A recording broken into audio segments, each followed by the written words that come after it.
what is this thing that we call happiness, and what brings us happiness in the short and long term? In fact, we could probably point to happiness as one of the most sought after states or commodities or emotions, whatever you want to call it. Happiness is what many people are seeking in work, in relationships, and in general. And yet most of us can't really define exactly what happiness is or means for us. We can point to certain experiences, we can try and describe our states of mind and body, but most people recognize the feeling when we have it, and we certainly recognize the feeling of not being happy, whether or not that means simply not being happy as the absence of happiness or all-out depression. Let's talk about happiness, this thing that everybody seems to want, and yet not everybody can agree upon what exactly it is or how to get it. So for instance, if I tell you I'm feeling pretty happy, I know what that means for me, at least in this moment, but you don't really know whether or not it means the same thing as what pretty happy means for you. If I say I'm extremely happy, and I have a big grin, I have a grin on my face that I can't seem to wipe off my face, well then you might get a sense of how much happier I am than pretty happy, but it's still hard to calibrate my level of internal state or happiness. And the same is true for you and for everybody else.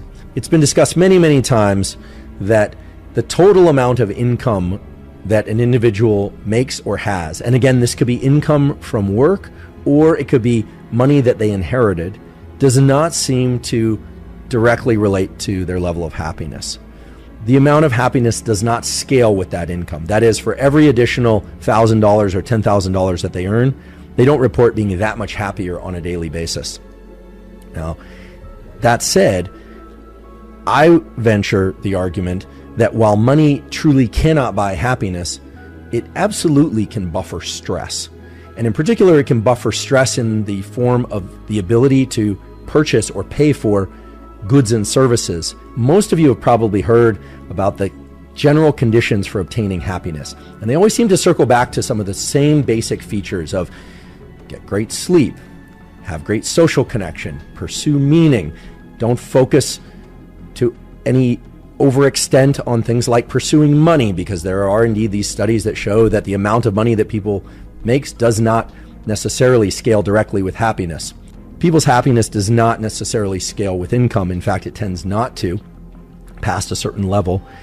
And yet, I think we'd be remiss, I think actually it would be inappropriate for me to say that the amount of income that one makes is not important. Because if the amount of money that you happen to have or are making does not allow you to meet your basic needs of shelter, healthcare, etc., and or doesn't allow you to access the kind of social interactions that can renew and reset, or I would say directly enhance the kind of neurotransmitter systems and hormones that lead us to feel that we are happy in our life and we're having quality social connections. Money cannot buy happiness, but it certainly can buffer stress. And one of the ways that it buffers stress is by allowing options of different kinds of social interactions, options of different types of recreation that one can engage in to access new forms of social interaction, and so on and so on. No one on their deathbed says they wish they had worked more. Well, indeed, the total amount of time that one spends working does not seem to determine one's happiness. We have to be careful with how we interpret these blanket statements that have become very popular, that money doesn't determine happiness and that the amount that you work isn't going to determine happiness. It certainly is the case that if you earn more money from working more, and that money is devoted to things that bring more opportunities for social connection or for buffering stress in other areas of your life, including healthcare, care for your children, care for yourself, recreation, other things that you enjoy, well then I think it's a little bit naive to assume that work itself is somehow counter to happiness, which of course it isn't.